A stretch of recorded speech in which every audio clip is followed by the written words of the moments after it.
Road show బ్రహ్మాండంగా success అయింది. అలాగే రాయలసీమలో మాట్లాడారు, కడిగి పారేశారు, ఉతికి ఆరేశారు. ఇకేం మిగల్చలా ఆయన మీ ఇష్యూస్కి సంబంధించి. వైసీపీ పట్ల ఎలాంటి మొహమాటాలు లేవు, మాకు రహస్య ఒప్పందాలు కూడా లేవని తేల్చి పారేశారు. ఉన్నాయనే ఇంప్రెషను భ్రమలు ఉన్న కొందరికి ఆ భ్రమలు తొలగిపోయేలా చేశారు. సో మీకు ఇంకా ఏంటంటే ఇప్పుడు ఇంకా 4 రోజులు జస్ట్, ఆ తర్వాత ఇక మీరు కూడా సర్దుకోండి నిదానంగా అని చెప్పి వెళ్ళారు. ఆయన ఏమంటారు? ఓకే, నాకు సమయం ఇవ్వండి, నలుగురికి నేను సమాధానం చెప్పాలి కాబట్టి మధ్యలో ఎవరు ఇంటరప్ట్ చేయొద్దు please. Okay. My humble request, do not interrupt me because I have to answer for 3 people including you 4 people. Okay, so ఇక్కడ బీజేపీ దగ్గర నుంచి స్టార్ట్ చేశారు. మోదీ గారు ఎలా స్టార్ట్ చేశారు? డబుల్ ఇంజన్ సర్కార్, భారత్ వికాస్, ఆంధ్రప్రదేశ్ వికాస్ అని స్టార్ట్ చేశారు.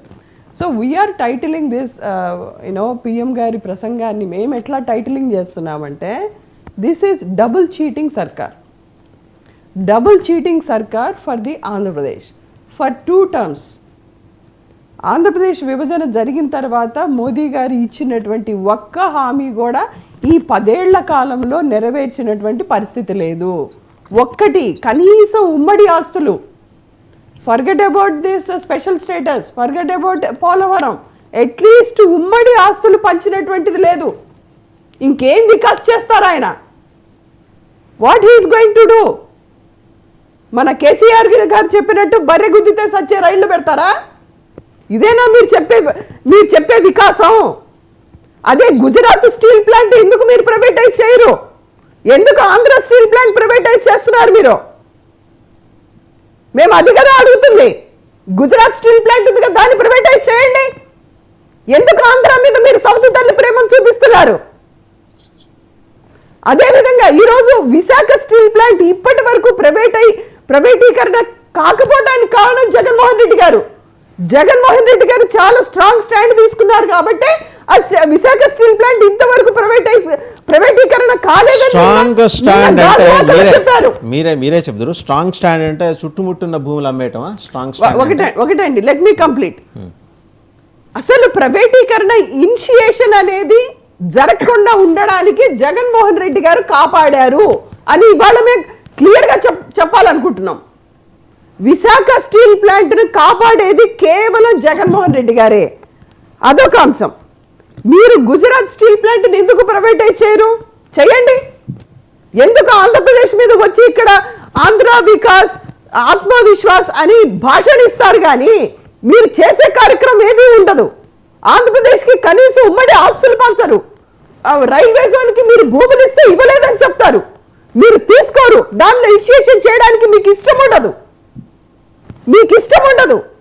తిరిగి ఆంధ్రప్రదేశ్ రాష్ట్రాన్ని అనడానికి మీరు సిద్ధంగా ఉంటారు. నిన్న గాజువాకలో జగన్ గారు చెప్పారు, మీరు ఆ ప్రసంగం తీసుకోండి, ఆన్ ది రికార్డు ఉంది. భూములు ఇస్తే వీళ్ళు తీసుకోవట్లేదు, తిరిగి మనల్ని అంటున్నారు అని. దీన్ని మీరు ఎందుకు ప్రశ్నించరు? గాజువాకలో స్టీల్ ప్లాంట్ నేనున్నంత కాలం అది ఖచ్చితంగా ప్రైవేటీకరణ కాదు అని జగన్మోహన్ రెడ్డి గారు చెప్పారు. దాని ఆన్ ద రికార్డు ఉంది, తీసుకోండి, దాని మీద డిబేట్ పెట్టండి. We are so much happy to discuss about that. నేను ఆ విషయం ప్రస్తావన చేశాను ఆల్రెడీ. జగన్మోహన్ రెడ్డి గారు గాజువాకులు ఏం మాట్లాడారో నేను ముందరే ప్రస్తావన చేశాను. ఇంకోటి, సో ఈ రకంగా 10 సంవత్సరాల నుంచి డబుల్ చీటింగ్ ఇంజిన్ నడుస్తుంది కేంద్రంలో. సో ఈ డబుల్ చీటింగ్ ఇంజిన్ కి జగన్మోహన్ రెడ్డి గారు చెప్పింది ఒకటే, కేవలం వాళ్ళు 400 సీట్లు కావాలని అంటున్నారు కదా, కేవలం వాళ్ళకి మైనారిటీలో ఏవైతే మినిమం సీట్లు వస్తే అప్పుడే రాష్ట్రాలు కంటికి కనిపిస్తాయి. రాష్ట్రాలు కంటికి కనిపించేది ముఖ్యంగా దక్షిణ భారతదేశంలో ఉన్న రాష్ట్రాలు కేంద్రానికి కంటికి ఎప్పుడు కనిపిస్తాయంటే అప్పుడు మాత్రమే కనిపిస్తాయని జగన్మోహన్ రెడ్డి గారు పదే చెప్తున్నారు. Note this point, please circulate this information. Because కేంద్రం ఈ రోజు సవతి తల్లి ప్రేమను చూపిస్తుంది. చిన్నమ్మ లాగా దగ్గరుండి మేము విభజన చేపించాము అని ఇటు తెలంగాణ వాళ్ళకి చెప్తుంది, అటు ఆంధ్రప్రదేశ్ రాష్ట్రానికి స్పెషల్ స్టేటస్ కేటగిరీ ఇవ్వదు, అదే విధంగా రైల్వే జోన్ ఇవ్వదు, ఏది ఇవ్వదు. ఇండస్ట్రియల్ కారిడార్ అన్నారు, అది ఇంతవరకు రూపకల్పన చేసిందే లేదు, కనీసం ఉమ్మడి ఆస్తులు పంచిందే లేదు. మీరు ఈ రోజు ఆంధ్రప్రదేశ్ కి ఏం చేశారని వచ్చి మీరు ఓట్లు అడుగుతారు. మీరు 10 మంది ఎమ్మెల్యే సీట్లు పెట్టుకున్నారు, అదేవిధంగా 6 ఎంపీ సీట్లు పెట్టుకున్నారు.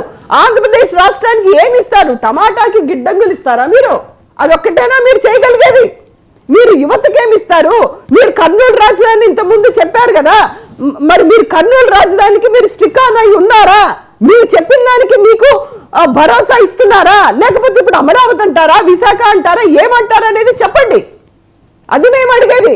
మీరు మేనిఫెస్టోలో కర్నూలు రాజధానిని పెట్టలేదా? పెట్టకపోతే మేము చూపిస్తాం ఈరోజు మీరు పెట్టినటువంటిది.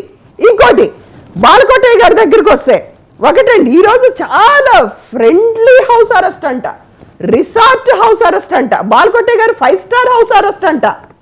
మరి కేసు పెట్టారా అంటే పెట్టలేదంటారు. ఇప్పుడు ఆయన ఏంటి, ఆ సుధాకర్ గారు చనిపోయిన దాని ఇష్యూని మాట్లాడటానికి నన్ను కూడా దళితుడిని కాబట్టి నేను కూడా రాజకీయం చేయొచ్చు కాబట్టి ప్రభుత్వం మీద బండలు వేయొచ్చు కాబట్టి ఈ రోజు ఫ్రెండ్లీ హౌస్ అరెస్ట్ అనే కొత్త టైటిల్ పట్టుకొని వచ్చారు బాలకోటయ్య గారు. బాలకోటయ్య గారు, మీరు అమరావతి ఉద్యమంలో మీరు పార్టిసిపేట్ చేయడం యాజ్ ఏ సిటిజన్ గా I don't have any problem and YCP పార్టీకి ఎలాంటి ప్రాబ్లం లేదు. కానీ మీరు ఈ ఉద్యమం పేరుతోటి ఎన్ని ఛానల్స్ తిరుగుతున్నారో, ఏ రకంగా టీడీపీ కండువా కప్పుకొని మాట్లాడుతున్నారో గత 5 సంవత్సరాల నుంచి అందరూ చూస్తున్నటువంటిదే, కొత్తగా చూస్తున్నది కాదు ఇక్కడ. ఒక పాయింట్. ఇంకోటి,